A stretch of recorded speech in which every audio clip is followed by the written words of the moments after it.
know. It's been a long time. I was young and not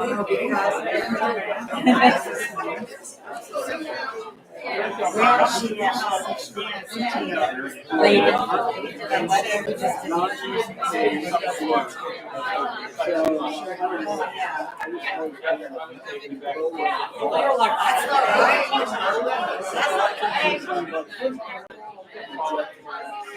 Lisa Radio.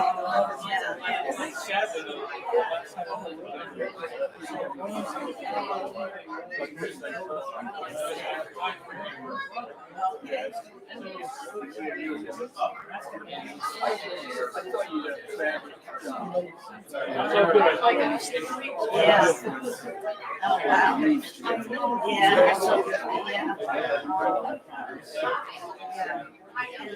Yeah. Yeah, you know, pictures on they're doing like dancing. I got those are yeah. Yeah.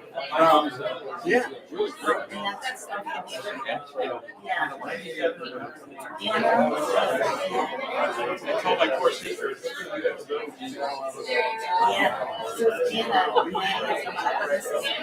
Maurice,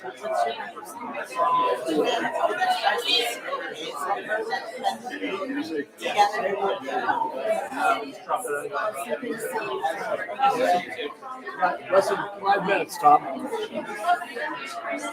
Okay, sorry, less than 5 minutes. Get your ass down. We're down. Yeah. It was a year behind me.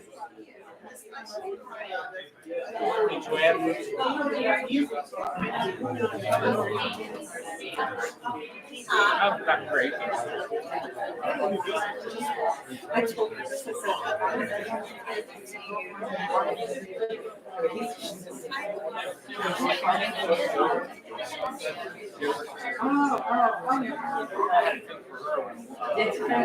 Hi.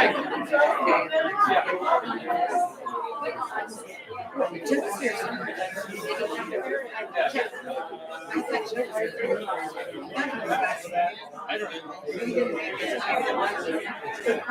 I have rumor.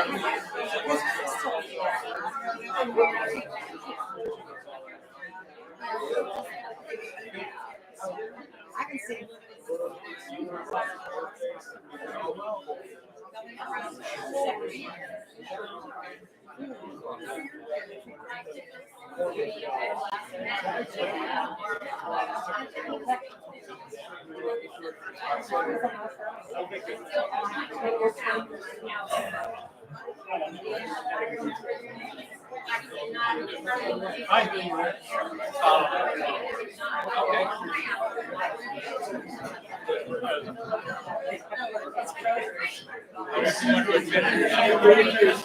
Hi. Oh my God. I have an old song. Okay. Yeah, there you go. Yeah. Okay. Hi, nice to meet you. Yeah, I do lots of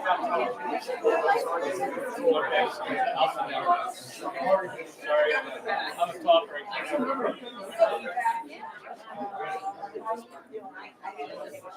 Funeral directors direct.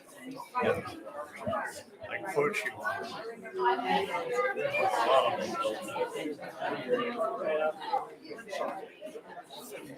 She got married to Tom. They're friends of Tom played with me. Anything I say, So folks, if you have to take your seats, we're going to get started.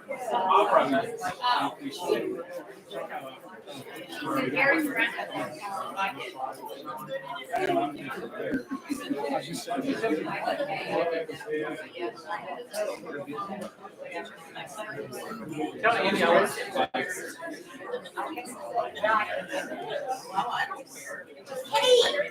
How are you? Yes. How are you?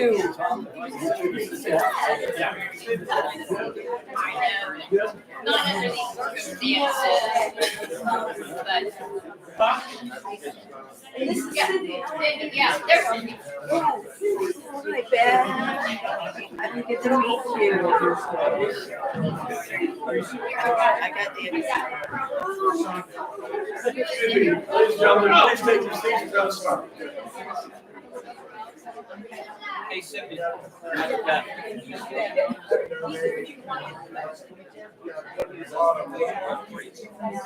mean, don't ask me. Well, ladies and gentlemen, on behalf of Groundhog Funeral, I would like to thank you for being here today. Folks, can you take your seats? We're going to.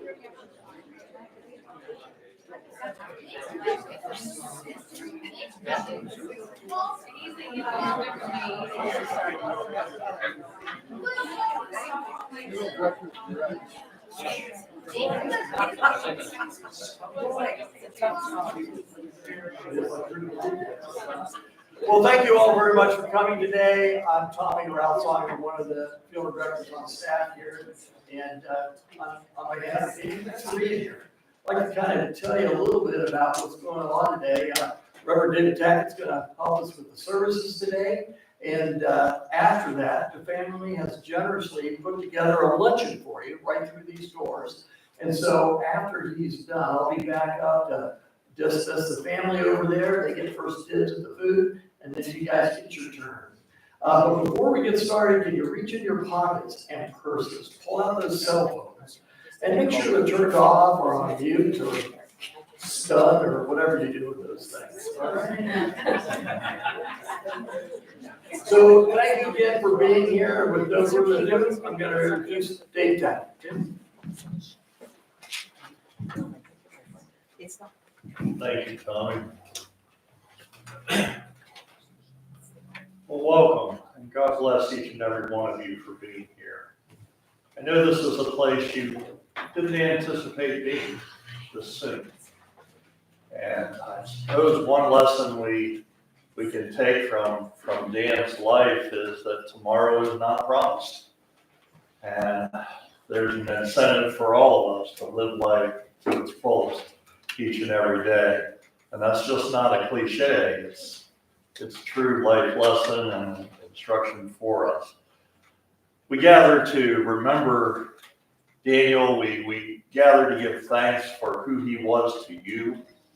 We especially gather to place our arms of love and care around his family, to say to them that your grief matters and you do not walk this path alone. May we celebrate Dan's life with a spirit of thanksgiving and joy. Will you join me in a word of prayer?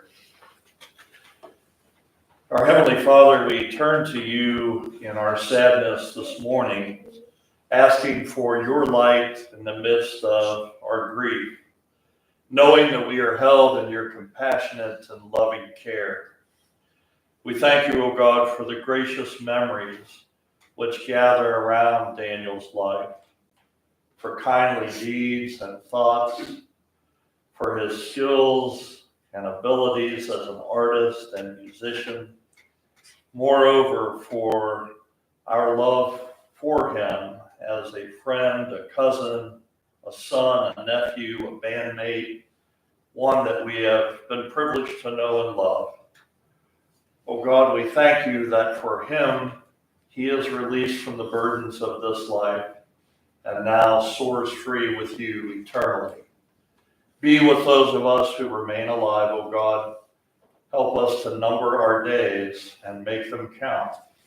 Teach us to live as people who are not afraid to die, knowing that when our time comes, be it soon or late, we go forward to live with you, and nothing in life or even in death shall ever be able to separate us from your great love, found in Christ Jesus our Lord, in whose name we pray. Amen.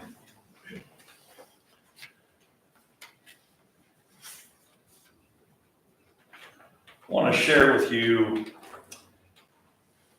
the Shepherd's Psalm. We call it Psalm 23. The Psalms are the hymn books of the Bible that were originally sung by the Jewish people.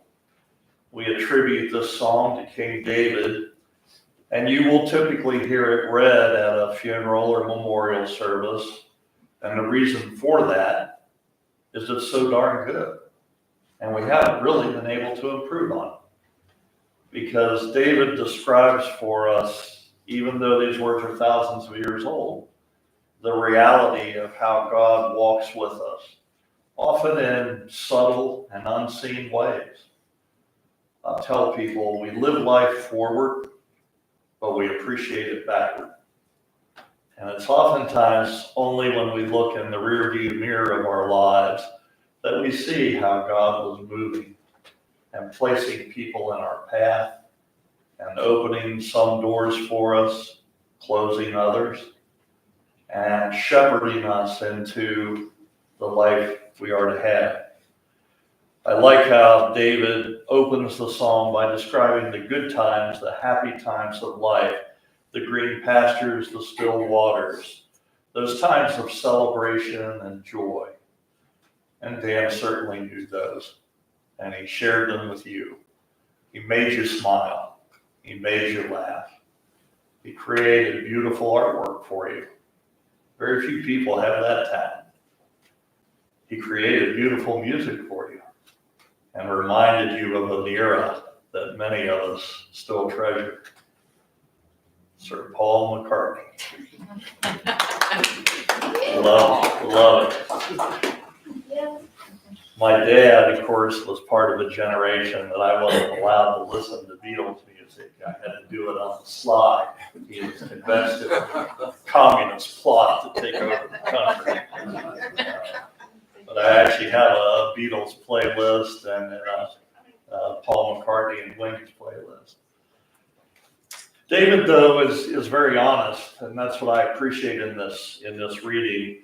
He says life isn't always that way, that there are times of sadness and pain and grief, that there's a certain element of tragedy and trauma we all experience living in this world. But even in the midst of that, God shepherds us, cradles us, holds us in the palm of his hand, sustains us, and moves us through the valley of the shadow, which is what you're doing today. You're moving through the valley of the shadow. But the shadow doesn't win. And David reminds us at the close of the psalm that when this earthly life is over, when we lay down this flesh and blood tent for however long we inhabit it, for some of us it'll be 67 years, for others more, for some less. But when we say goodbye to this, we soar free with our God, and we live in peace and light and joy with him forever.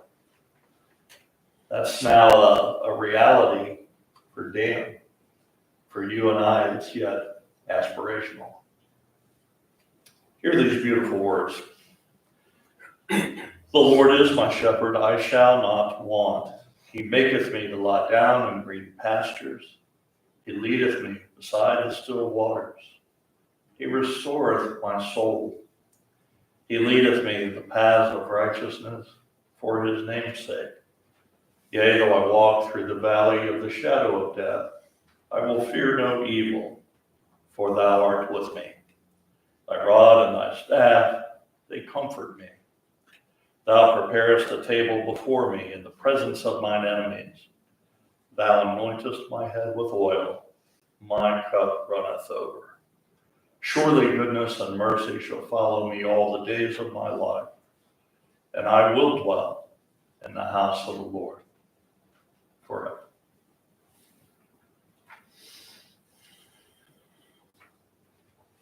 So Daniel Maurice came to this world May 17th, 1957. He went home to be with the God who made him on March 24th, 2025. And in those intervening 67 years, in one way or another, he was placed in your path. In whatever way you knew him, however you met him, you can probably remember meeting him for the first time. He made an impression. And I don't believe in coincidences anymore. I truly believe people are placed in our lives for a reason, to teach us some of the lessons of life. A pastoral counselor, a friend of mine, says, we're here to build souls. That's what this thing we call life is all about. Building soul, learning the lessons that we need to learn. Some of them we learn on our own. An awful lot of them we learn the hard way. But we learn from the people in our lives, that we can look at them and say, thank you, I needed that. And that's why you're here this morning. Dan made a difference in your life. He mattered to you, and you mattered to him. And you loved him, and he loved you. And really, at the end of the day, we can't ask for much more than that, to have people that love us. Mother Teresa said at the end of her life, the greatest need that any human being has is to know that they are loved, even just by one person. Well, Dan had a whole lot more than one. You're better people because of him. Pass that on. We wanted to provide an opportunity for you to share some memories of him if you feel led to do so. Tom, I think we were gonna kick off with you. Okay, And then I'll introduce you. Okay. okay, go ahead. What's she doing? You'll see, Holly. The good deed is right. I agree with 100%. I don't believe in coincidences either. So I think that people, when they're placed in our lives, they are placed in our lives for a reason. And I know all of us today have come to honor and remember, certainly fondly, our friend, cousins, family, loves of our lives, Dan, or Danny, some people call him Dan, some call him Danny. And each one of us got to know him in a different way. So that part, what you said, is also quite true. We all move in our own little time and space continuum. And so we all have our own unique idea of Dan and what he meant to us in our relationship with him. Since I'm one of his cousins, I personally will always think of Dan through the lens of a family member. I can't remember a time in my life where Dan wasn't part of my life, although technically I went 3 years before he was born, but I never remember that. So, and anyway, I had a few years on him. Nonetheless, I'll always remember him as a person that was recognized. We all recognize him for this, really. He's multifaceted, gifted, as we said before. He was kind. He was getting very modest, and at the same time that he was modest, it's really interesting to note that he had a stage presence that really he could perform music. He could sit in a room, tell jokes, and could probably have been on stage as a stand-up comedian had he wanted to do that. I feel like that anyway. He was humble, and at the same time, he had a great sense of humor. He was sweetly sensitive and really sentimental. I to a point where we didn't really realize it till lately. Some of the things that he kept, very sentimental human being as well, and always hilarious. All I remember most were his kindness and his sense of humor and how much joy he took in sharing everything, all of his talents with all his friends and family. So I know we'll all miss him in our own ways, and he did leave us all too soon. I wanted to present somebody that really knows Dan pretty deep. She can give you a deep dive on him, all of his all of his little idiosyncrasies, all the sweet things he did, whatever. So at this time, I'm going to introduce Cindy Myers. She's going to talk a little bit about Dan as she knew him. Thank you, Joanne. Joanne? I'm getting it. Anne May wants us to speak louder. Can you hear me, Anne? Can you hear me okay? You hear her? Can you hear me? Do you hear her? Yes. I heard you.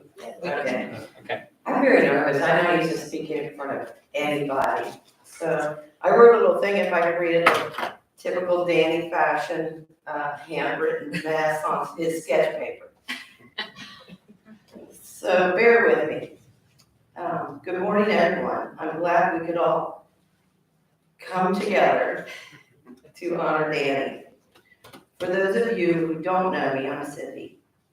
Danny lived with me at my house for the better part of 8 years, 8 days a week. We didn't meet at a concert or a gig where his band was playing. We met at our local grocery store, an IGA to be exact. We kept running into each other in the adult beverage section. I saw him standing there, making his selection carefully and still choosing Molson every time. We were both in pretty turbulent times in our lives and became pretty much inseparable. We went through a lot together and we were each other's shelter through the storms. Sometimes we were the storms. We were both stubborn as the day is long. He would laugh when I called him a stubborn ass. His mom, Anna Mae, has no idea how he turned out that way. Uh-oh, you're in trouble. Danny did not like depressing things at all. He was a don't bring me down kind of guy. When I wanted to watch a tearjerker movie, he would say, if you want to cry, watch the news. But listen, do you want to know a secret? I would catch him crying, watching episodes of MASH or Andy Griffith. Danny was a nostalgic, sentimental soul at heart and was always touched by the simple morals of yesterday. Of Danny's multiple talents, including artist, musician, actor, professor, natural-born comedian, to list a few, his biggest achievement was being the greatest friend you could ever have. He shared with me so many stories of all of you. He was a pretty private person, but he never had to try to make a friend. He just had to act naturally, and he was loved by many. He had a genuine care for how you were doing. Every day, even through the cancer, he asked me how my day was, as he always did, and cheered me up and cheered me on. When I visited him at rehab and at home, when we came to cheer him up, it was him who made us smile and laugh. He was one of a kind. Anyone who met him, it seemed, never forgot him. I remember early in our relationship, Dan and I took a walk in our little neighborhood, and we passed a small local bar called Augie's that neither of us had been to. It was a warm summer night, their doors were open, and as we walked by, they all saw us and yelled, "Paul McCartney!"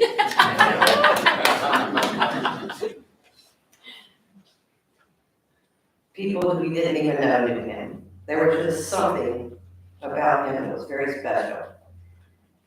I was with Danny when he passed peacefully, and my heart has a huge hole in it without him. He never complained and always hoped to be able to conquer this. In the end, I told him of a beautiful place where the sun is always shining, where there are only smiles, and music bursts through a soft breeze. The next few days after he passed, I was brought more smiles and laughs through the tears by all of you, through your love for Danny. I read each post and made a list of the words all of you used to describe him, and I'll read them now. Humble, pure kindness, talented, rock star, even though he wouldn't admit it, funny, sweet, a wonderful guy, the real deal, genuine as they come, hilarious, sweet soul, easy to love, all around great guy, gem of a person, brought so much happiness and laughter, sweet and gentle, easygoing, great sense of humor, amazing artist, true artist and music legacy, most intentionally, unintentionally funny person I've ever met.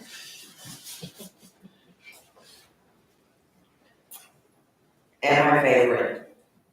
In the grab bag of life, we were lucky to have known him. That's what's getting me through this, seeing everyone's love for him. We had a very quiet life. He just wanted to hang out together, listen to music, watch his shows, and make me laugh. Looking back now, maybe I'm amazed at how, as I fought so hard to help him with so many things, he was actually the one helping me. He was my biggest fan, and I was his. In this magical mystery tour of life, Danny, we were all lucky to have him. P.S. I love you.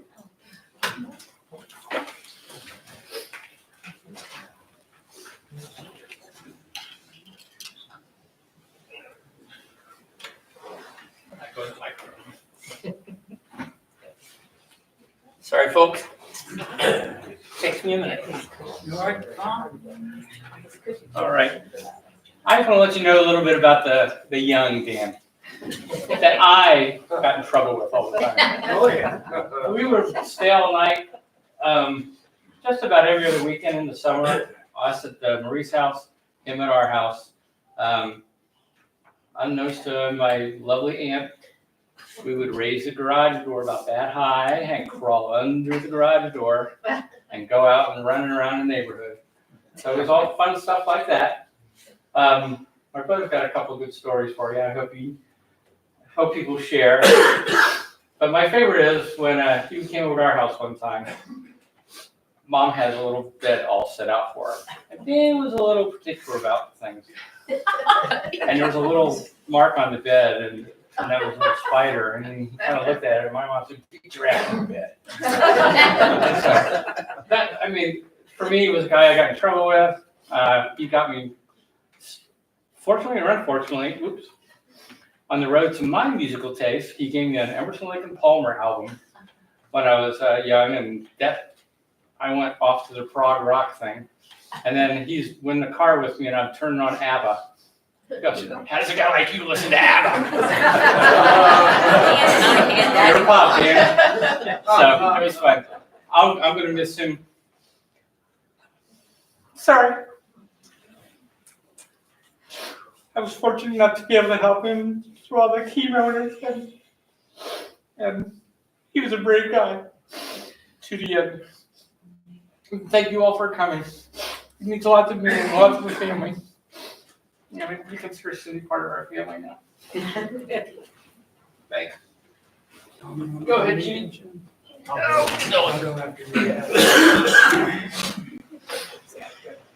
I'm Jim. I'm Tom's brother. I've got so many memories of Dan. So many memories. He would come over, and during Sunday dinners, oftentimes we'd sneak off to my mom's bedroom. It was always Dan's idea to make crank phone calls. And he would always call the bowling alley. Did this like every week. And it was always the same thing. "Do you guys have 10-pound balls?" And the guy'd be like, "Let me check." Come back later. "Yeah, I got 10-pound balls." "How do you walk?"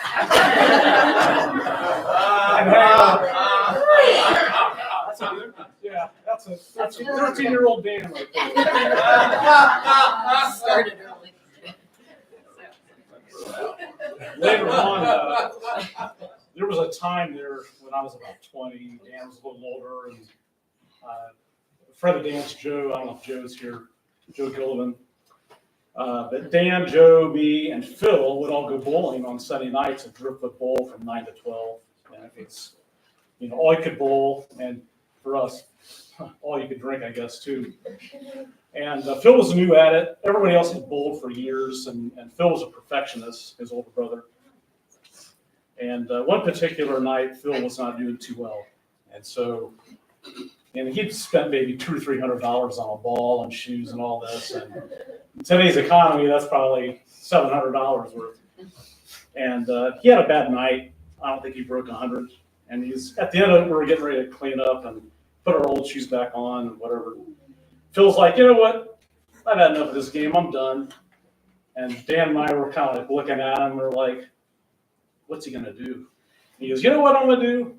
I'm going to take this ball up there. I'm going to give it to the bowling alley. We're like, no, Phil, sit down, shut up. Don't do that. He's like, no, I'm done. And Dan goes, now what's he doing? I don't know. He walks up there. We see a conversation, animation. He drops the ball off, walks back, and Dan's like, that idiot. So Dan and I go back up there like, hey, we want the bowling ball. He didn't mean it. He's drunk. And I'm like, well, maybe I shouldn't be selling you guys beer. We're like, well, that's another story. But can we have the ball back? He didn't mean it. Yeah, I guess so. He gives the ball back. We bring it back. Me and Dan are still taking our shoes off and stuff. And then Phil goes, you know what I'm going to do tonight on the way home? And Dan's like, what? He goes, I'm going to drive down Route 48. I'm going to roll the window down, and I'm going to roll that ball right down the middle. And Dan looks at me and he goes, that'll be the straightest ball you rolled all night. So the last story I have, this is kind of recent actually. We decided back in like the fall, we would kind of get Dan out. We'd take him to Harrigan's on a Friday night. We did this like once a month. And I had been researching, it's kind of a hobby of mine, Paul is dead theory. And I knew this kind of hit close to home with Dan because Dan played the part of Paul. And I thought, I'm going to needle him with a bunch of facts I've accrued over the years and see how he handles this stuff. So I'm hitting him with, all these voice studies and facial studies. And like, this is not the same guy from 66 that died and the imposter came in, right? And Dan just listened to this, and he had an explanation for everything. He had surgery. That's what they do. He had dental work. That's what they do, and all this. He just wouldn't buy any of it. And I just kept, I'm going to hit him, just going to hit him. He's going to admit that finally this is not the real Paul. And so finally, after all of this, Dan looks out. I go, what do you got to say for yourself? You've got nothing over this? All these facts I gave you? And he goes, well, if that was the fake Paul, he's pretty fucking talented, wasn't he? And that ended it right there. Like, that's the only way it could end. So anyway, I'll always cherish literally any conversation I ever had with him. I mean, no matter when it was in my life, whenever I saw Dan, I was always excited to see him. I mean, I was always like, I can't wait to be with him because I know it's going to be a funny day. It's going to be one of those things. He's always going to say something funny, spontaneous. And like everybody's mentioned, he was like uniquely funny in his wit. He was so quick. So anyway, I could tell a bunch of more stories, but I don't want to take too much more time. Keep going. I've got my cousin who's got even better stories probably. Up to the podium.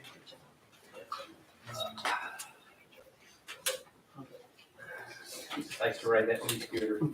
Got a lot of practice with this thing. Believe me.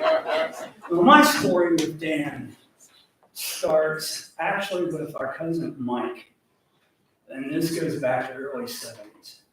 Mike played football, high school football for West Carrollton, and my brother, who's not here, played for Miamisburg, where I graduated. And so it was a big deal back in the 60s and 70s in Miamisburg and West Carrollton. Either we played at our place or we played over there at their place. Both our fields were called Harmon Field. It's the same wealthy millionaire donated the land to build both the stadiums and the tracks.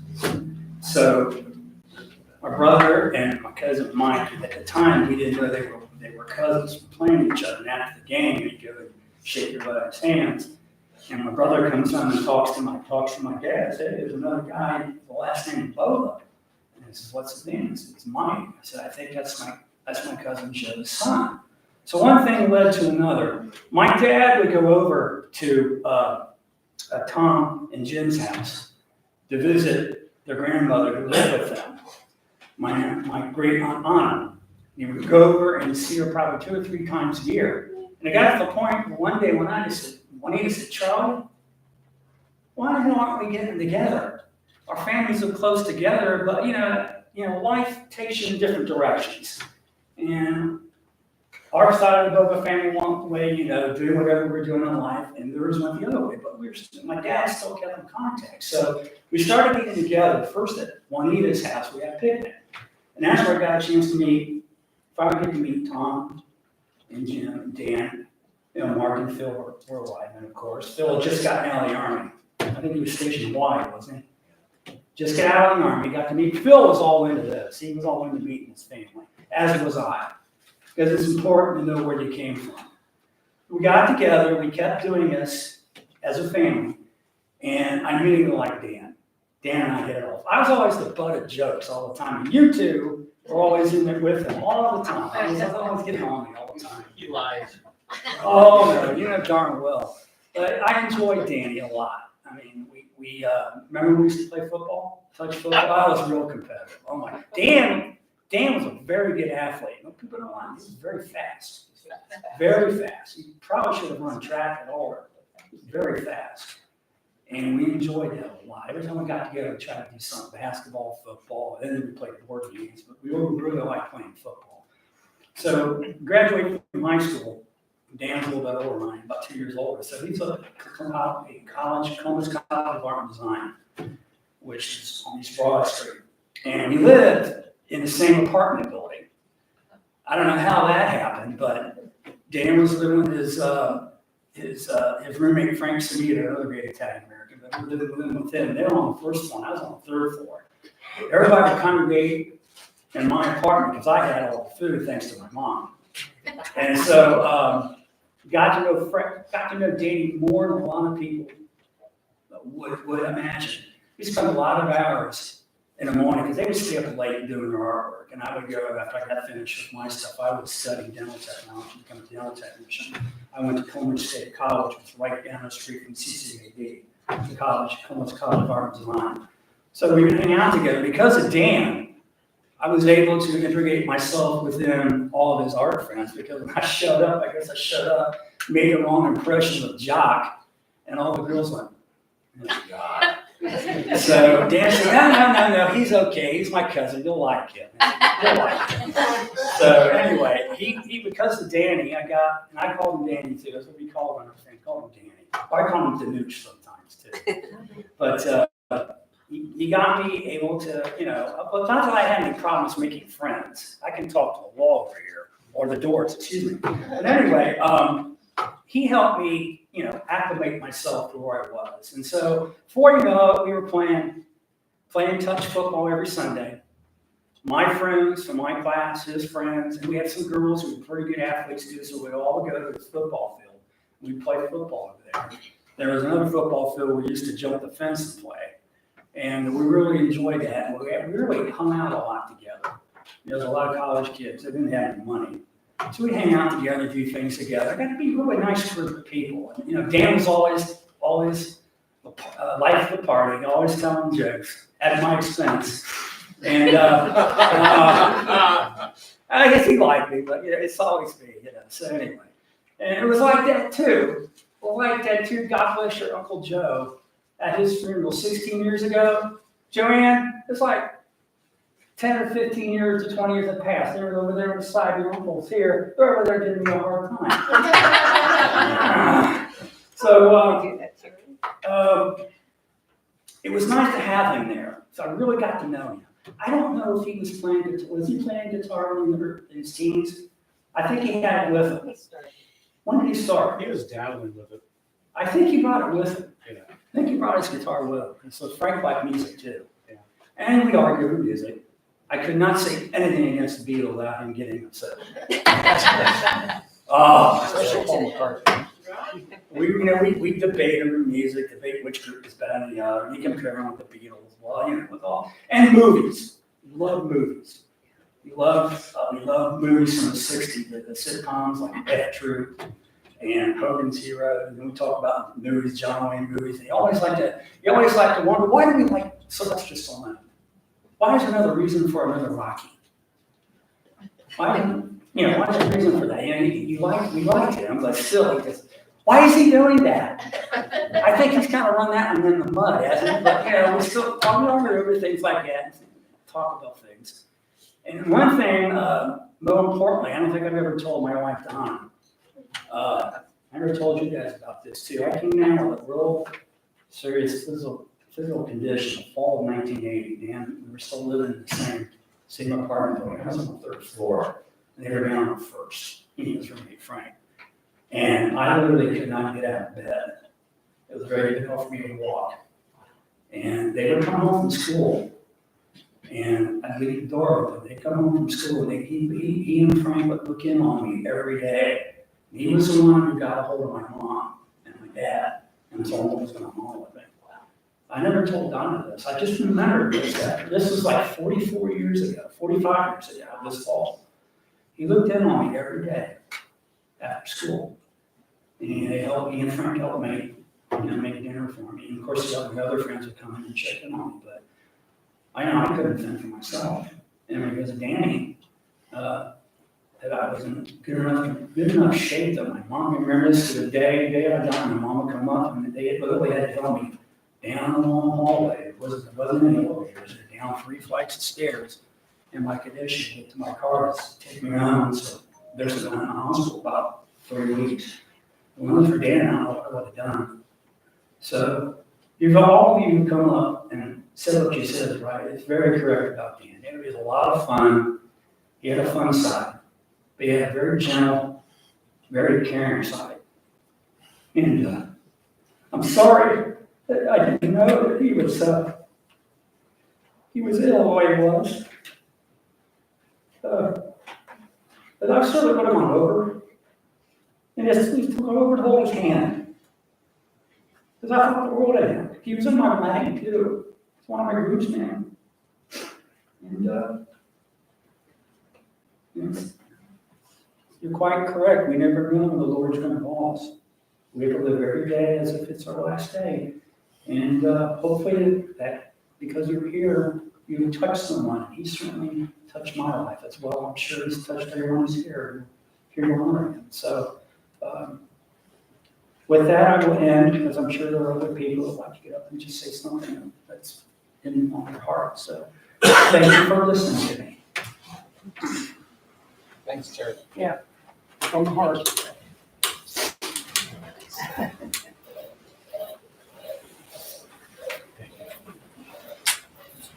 If anybody would like to share anything, please feel free. I didn't know again, but I will tell you all.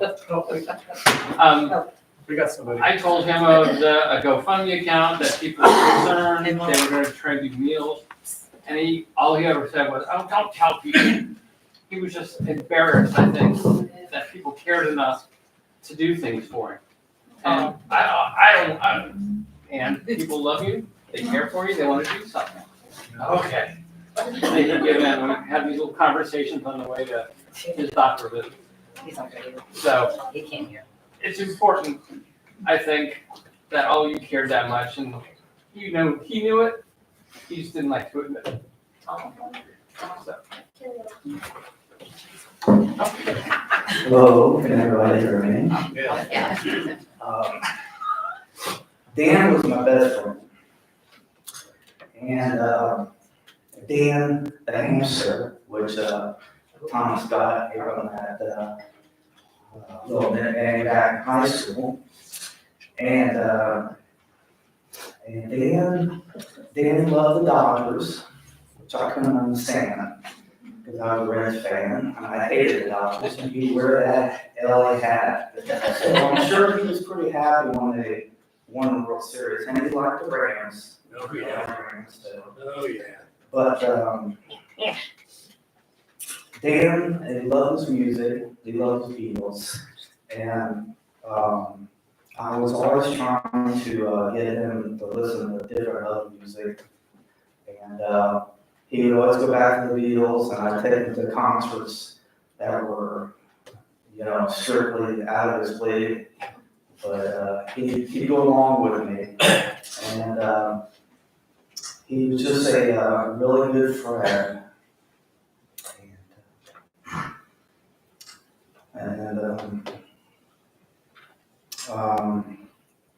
We used to get together and make tapes.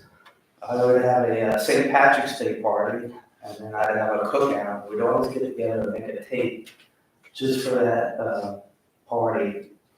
And then my sister, we did the music for her wedding at the Polish Club. And while we were putting this music together on a tape, it was at his apartment in Centerville, Ohio.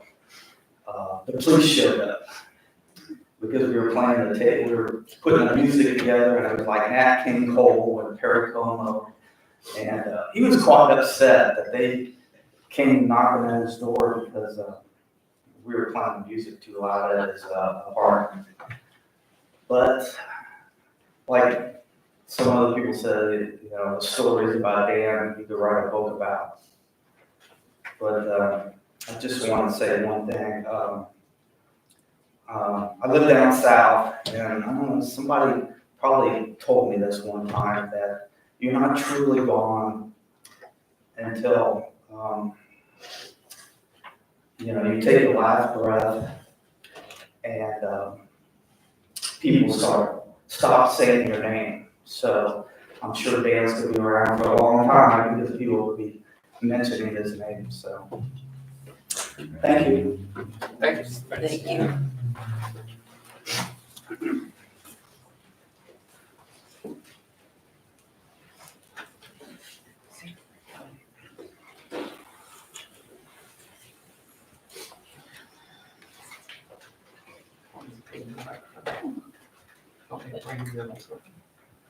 Thank you all. You actually triggered me a little bit when you mentioned Adam. Oh, man, I was a secret surreptitious Adam fan. But as a high school man, boy, you couldn't admit that. You were dead if you admitted it. Sing it And around. one day I started my car with a couple of guys in it. And A-track. And it's like, oh, my mom drove this car. Yeah, it's my mom's. See my light passing in front of me. I'm ashamed. Yeah. God bless you. And I'm so glad you have these memories of Dan to cherish.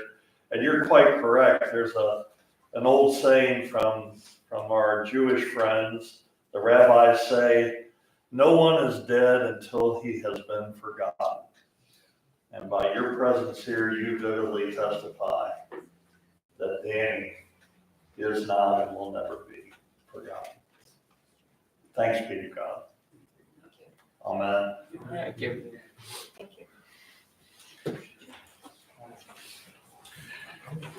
To move your seat. Yes. Okay, now if you give me a second, I'm going to open up these doors. Please come in and share more stories. Are there more stories? Oh, Yes. yeah. Oh, yeah. Aren't those healing things? The stories of the healing part of the magic that helps you. So please just give me a second. Let me get hands all with you.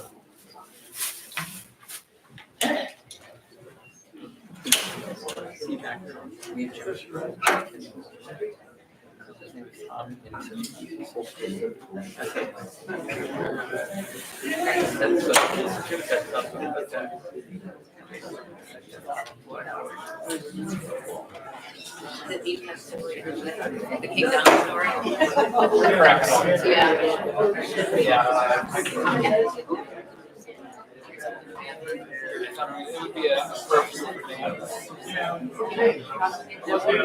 of you guys can come up and go that way, so we don't have any vehicles wasted, okay?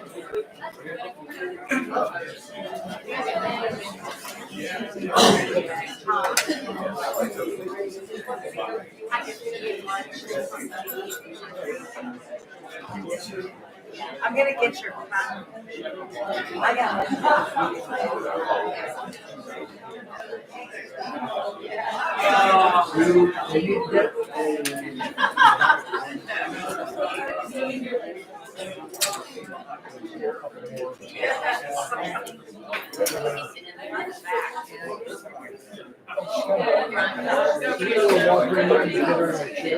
Yeah. Okay, sounds good. We're gonna get your.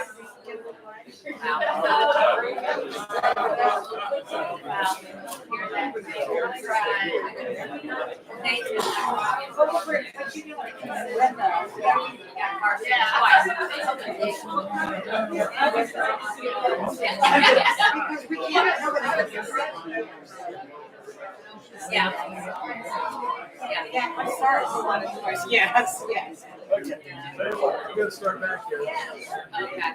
Okay, this is started. We got Thanks. Thanks. Aren't you really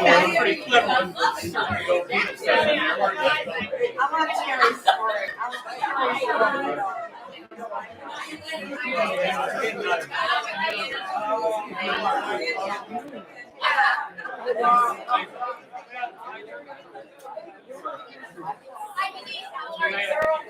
Oh, thank you.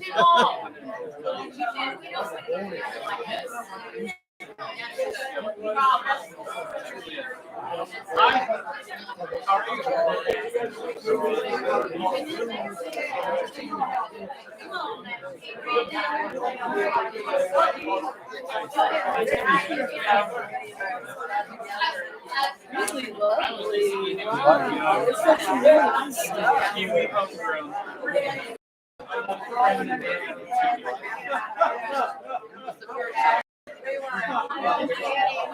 Oh, hi, you're back. Nice to meet you.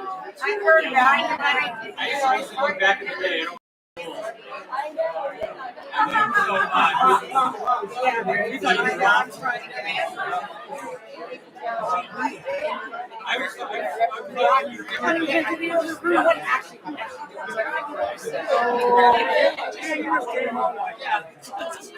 Where do you live now?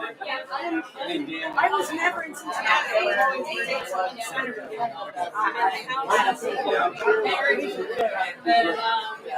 Together 16 years. I thought you maybe moved out in the country somewhere because of all the horse stuff. No, my horse is in the country. And I So you have a long distance relationship. This is me. But I love it. And after that, I'm just, yeah. Yeah. So I'm more in like a populated neighborhood and I drive 10 minutes and it's farm. Yeah. So, wow, look at all this. They did such a I wanted to call him Yeah. pastor. She was pretty well. He did good. On his record. Yeah.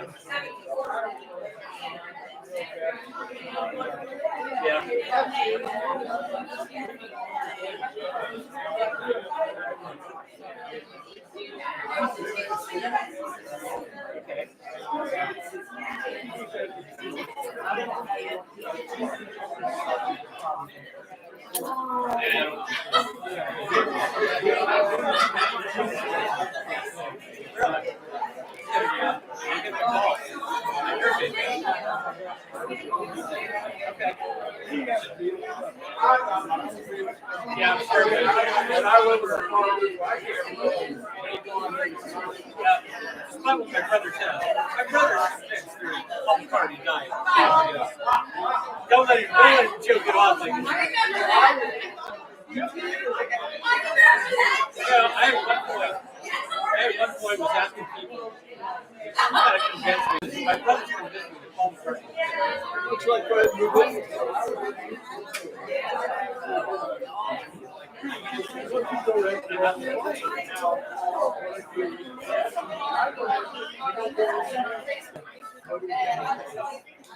Oh, I gotta go for it. I like to be chatty.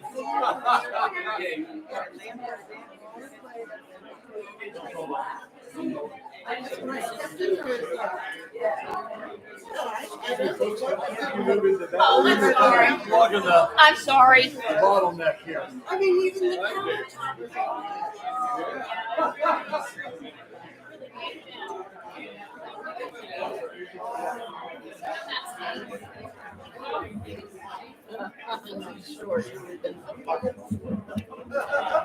You did?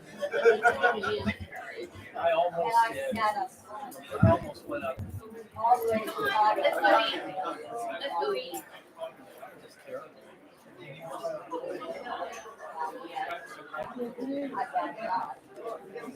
As long as I get through